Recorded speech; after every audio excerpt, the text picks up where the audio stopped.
మంత్రాలయం పీఠాధిపతి శ్రీ శ్రీ శ్రీ జగద్గురువు సుబుధేంద్ర తీర్థ స్వామీజీ గారు మంత్రాలయం 40వ పీఠాధిపతి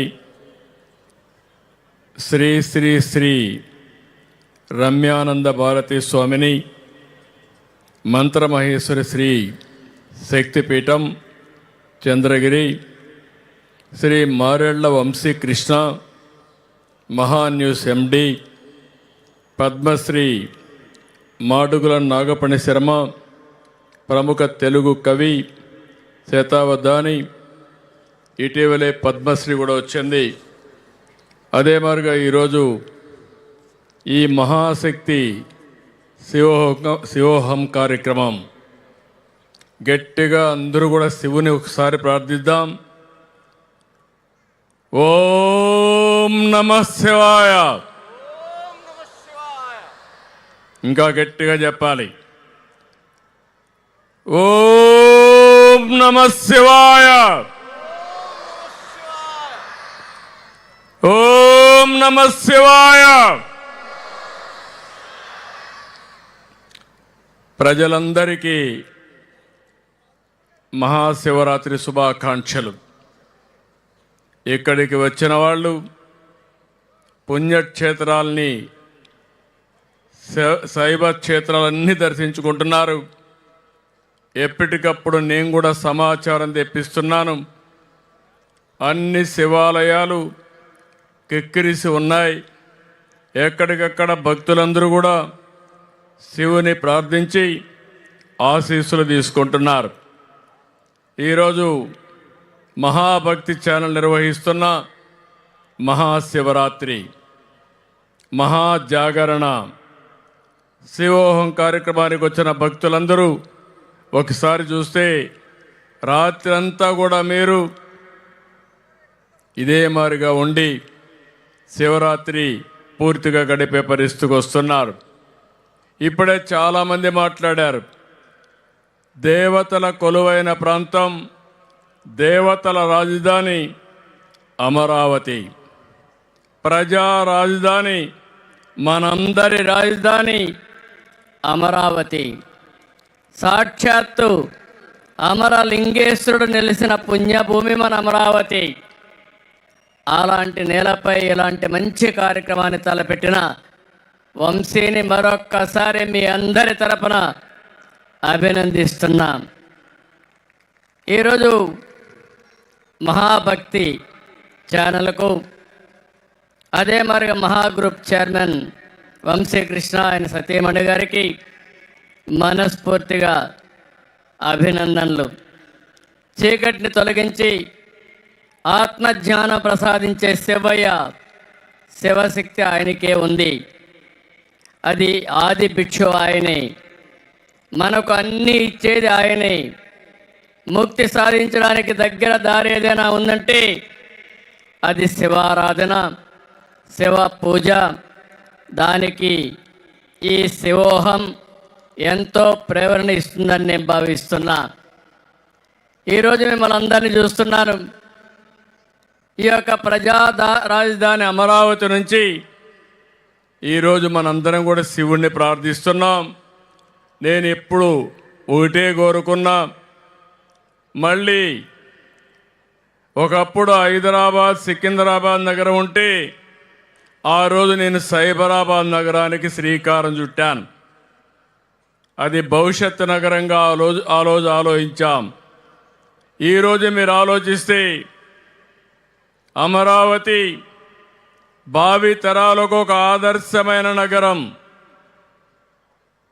దేవతల రాజధాని అమరావతి అయితే ఈ ప్రజా రాజధాని ప్రపంచంలోని తెలుగు ప్రజల కీర్తి ప్రతిష్టలు పెంచుతుంది.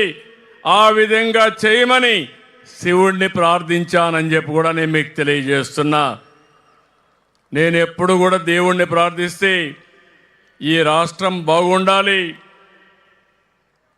పోలవరం ప్రాజెక్టు పూర్తి కావాలి, నదుల అనుసంధానం జరగాలి, ప్రతి ఎకరాకు నీళ్లు ఇవ్వాలి, అభివృద్ధి జరగాలి, సంపద సృష్టించబడాలి.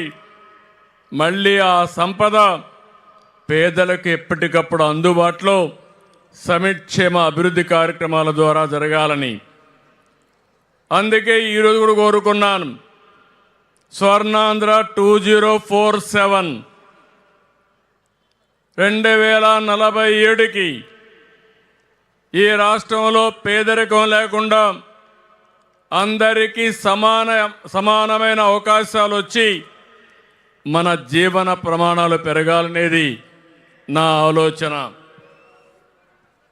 అదే ఈరోజు శివుణ్ణి కోరుకున్నాను. ఇంకో పక్క మన రాష్ట్రం ఆంధ్రప్రదేశ్ అంటేనే ఆలయాలు, అత్యంత ప్రసిద్ధి పుణ్యక్షేత్రాలు, జ్యోతిర్లింగం, శక్తిపీఠం, ఒకే చోట కొలువైన శ్రీశైల మల్లికార్జున స్వామి ఆలయం మన రాష్ట్రంలో ఉండడం మన అదృష్టం అని చెప్పి మరొకసారి మీ అందరికీ విజ్ఞప్తి చేస్తున్నా. ఒక శ్రీశైలమే కాదు, పంచరామాలు, శ్రీకాళహస్తి, లేపాక్షి, దక్షిణ కాశీ, దాక్షారామం, మహానంది, శ్రీముఖలింగం, కోటప్ప కొండ ఇలాంటి పుణ్యక్షేత్రాలు ఈ రాష్ట్రంలో ఉన్నాయి. ఉదయం నుంచి సమాచారం తెప్పిస్తే ఎక్కడ చూసినా భక్తులతో కిటకిటలాడుతున్నాయి. ప్రతి ఒక్కరు కూడా ఈ యొక్క కార్యక్రమంలో నిమగ్నమయ్యారని చెప్పి కూడా నేను మీకు తెలియజేస్తున్నాను. నేను ఒకటే మీ అందరికీ విజ్ఞప్తి చేస్తున్నాను, దేవాలయాల సంరక్షణ కోసం, నిర్వహణ కోసం ఈ ప్రభుత్వం అత్యంత ప్రాముఖ్యత ఇస్తాం. ప్రతి గుడిలో దీపం వెలగాలి, ప్రతి నిత్యం నైవేద్యం పెట్టాలనేది మా విధానం. అందుకే దేవాలయాల సేవలో అనూహ్యమైన మార్పులు తెచ్చాం. దేవాలయ పవిత్రత, భక్తుల విశ్వాసం పెరిగేలా అన్ని చర్యలు తీసుకుంటామని మరొకసారి మీ అందరికీ విజ్ఞప్తి చేస్తున్నాను. భక్తుల మనోభావాలు, సెంటిమెంట్లు గౌరవిస్తూ పవిత్రత పెంచవలసిన బాధ్యత మనందరిపైన ఉంది. ఒక భక్తులపైనే కాదు, పాలకులపైన కూడా ఉంది. తప్పకుండా ఈ రాష్ట్రంలో ఆ పవిత్రతను కాపాడతానని ఈ మహాశివరాత్రి సందర్భంగా మీ అందరికీ హామీ ఇస్తున్నానని చెప్పి మీకు తెలియజేస్తున్నా. ఎన్టీ రామారావు గారు 1985లో తిరుమలలో అన్నదానాన్ని ప్రవేశపెట్టారు. ఈరోజు అక్కడ చూస్తే దగ్గర 2 లక్షల మందికి అన్నదానం పెట్టే పరిస్థితికి వచ్చాం. నేను ముఖ్యమంత్రి అయిన తర్వాత ప్రాణదానం అనే కార్యక్రమానికి శ్రీకారం చుట్టాం. శ్రీవారి సేవకులనే కార్యక్రమానికి శ్రీకారం చుట్టాం. ఇప్పుడు మీరు చూస్తే దేశం మొత్తం 5,000 దేవాలయాలు కట్టాలని, రాజధానిలో పెద్ద దేవాలయాలు కట్టాలని, ప్రపంచంలో ఎక్కడ హిందువులున్నా అక్కడ వెంకటేశ్వర స్వామి దేవాలయం ఉండాలనేది నా సంకల్పం. దానికోసం కృషి చేస్తానని మరొక్కసారి హామీ ఇస్తున్నాను.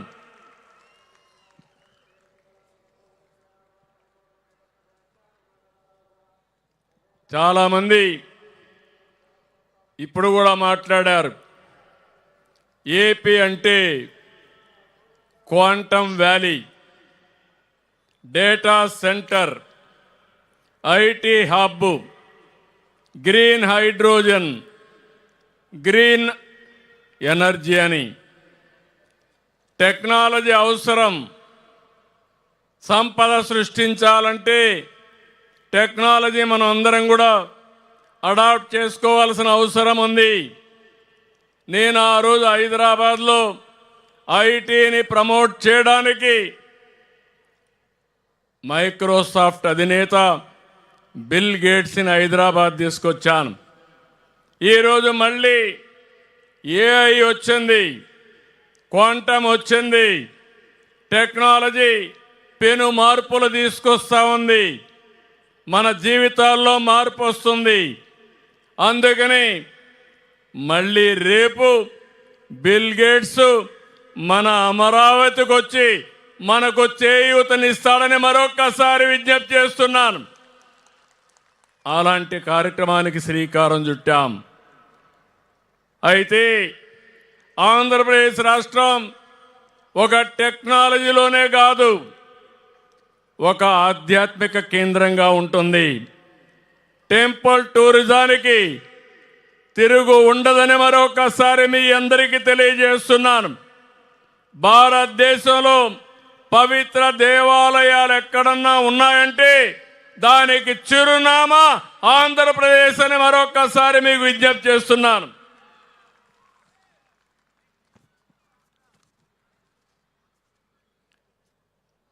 దేవాలయాలకు, జాతరలకు బాగా ఇటీవల కాలంలో రద్దీ పెరిగింది.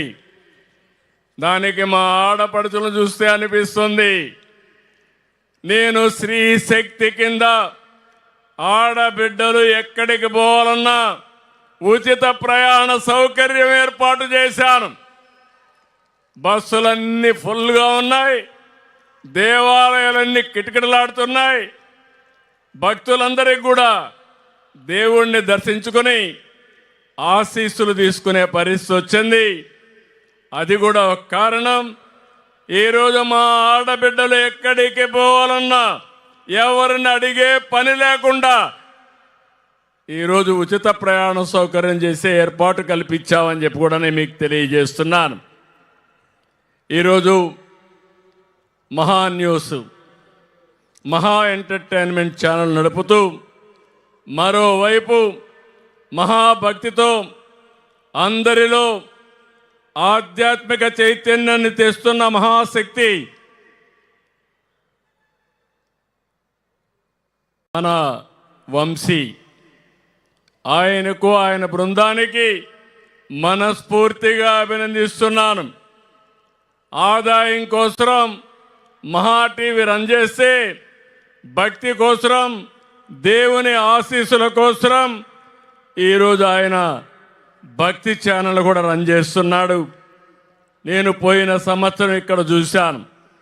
శివోహం కాకినాడలో సీతారాముల వారి కళ్యాణం, గచ్చిబౌలిలో శ్రీనివాస కళ్యాణం చేసి తెలుగు నేలపై భక్తి ఉద్యమాన్ని నడిపిస్తున్న వంశీని మరొక్కసారి మనస్ఫూర్తిగా అభినందిస్తున్నాను.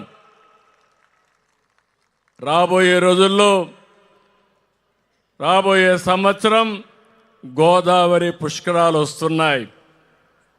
ప్రకృతిని ఆరాధించడం, పూజించడం మన భారతీయ సాంప్రదాయం. అందుకని ఓసారి నా అదృష్టం కూడా మూడోసారి గోదావరి పుష్కరాలు నిర్వహిస్తున్నాం. పై సంవత్సరం కృష్ణా పుష్కరాలు వస్తున్నాయి. అది కూడా మూడోసారి.